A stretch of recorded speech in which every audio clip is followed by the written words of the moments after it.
How to keep yourself warm this cold season. Coming from a tropical country, winter sounded so exciting to me until I had the first taste of it. Experiencing negative degrees temperature for the first time was extremely dreadful, especially when you live in a damp house.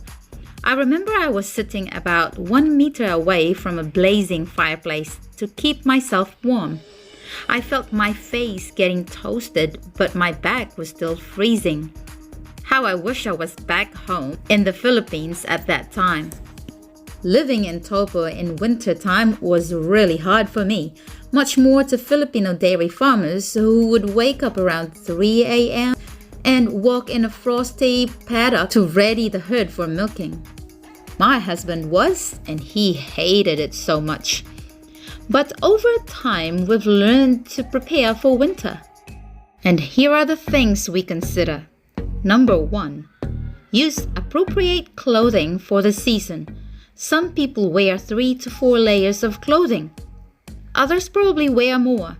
But more clothes mean more weight you put on your body, which may eventually affect your posture. It's best to buy the right clothes like the merino ones, and 1 or 2 layers would be enough then. If you pair it with just 1 pair of thick socks, no need to double it as I used to.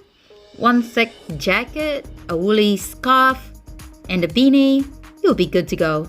At home, we simply use 1 layer of merino clothes, socks, and woolly long robes with a hoodie.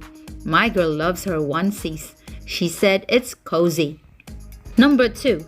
Check for any holes or gaps around the house and block them if you can.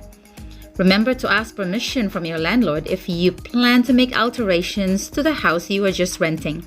You may use a drought stopper to put under the door to block the cold air from coming in and warm air from going out. Number 3. Double glaze your windows and doors if possible. If not, try to use thermal or insulated drapes. Shut all windows and doors completely and the drapes as well before the sun goes down to trap the warmth inside. Single glazed windows and doors easily condense and will be crying hard when it's too cold. Wipe them dry the next day to prevent molds from growing, which is bad for your health. Number 4. Buy a humidifier if you can. This appliance sucks up extra moisture in the room. You may use this if you are too busy to wipe up all the windows and doors. Just watch out for your bill if you leave it on the whole day. But I don't think it consumes more power than the heater. You may from time to time use a humidifier to suck up moisture in your closet too, as this can also get damp. You'll be surprised your clothes will grow mold like what we've experienced before. If a dehumidifier is quite costly, you may buy damp rid and position it at one corner of your closet, ensuring it won't easily get tipped over. Number 5. Ventilate your place from time to time. As it is usually advertised, fresh air in, stale air out. This means that as much as possible, let your house take in some fresh air, especially in the daytime, because you would normally shut everything at night when it gets cold. So leave the windows even just slightly open for a short time. This will help prevent the molds from growing indoors.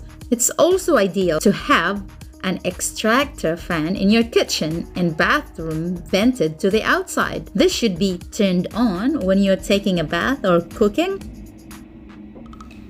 so the moisture is vented out.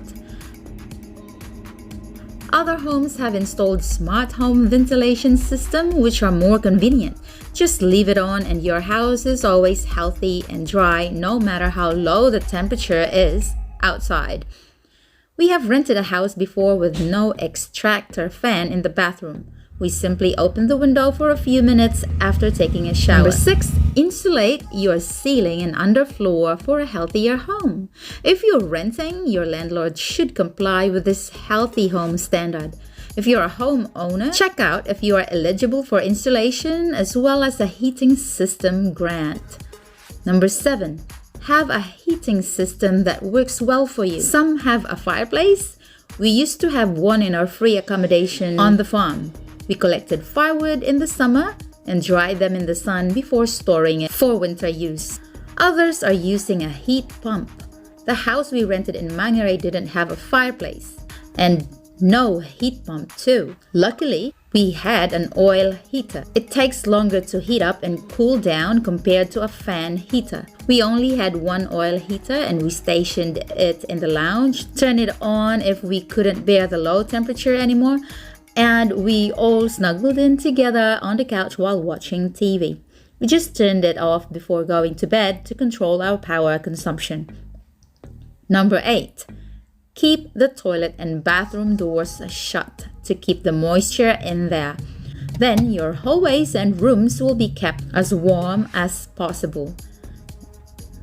And lastly, number 9. Use thick blankets to keep you warm in bed. We use 2. A woolly one, the thicker the better, and a comforter or a duvet, which we put on top of the other. We can get so sweaty at times. Despite winter giving us painful pinches, sometimes on our cheeks and fingertips, it actually helped improve our family relationship as we would sometimes sleep together in the lounge where the heater is on. Also, my husband and I go to bed together and sleep very close to each other to keep us warm the whole night. So if you have a partner and young kids, hope winter will also be like a bonding time for you. Stay warm this winter, everyone.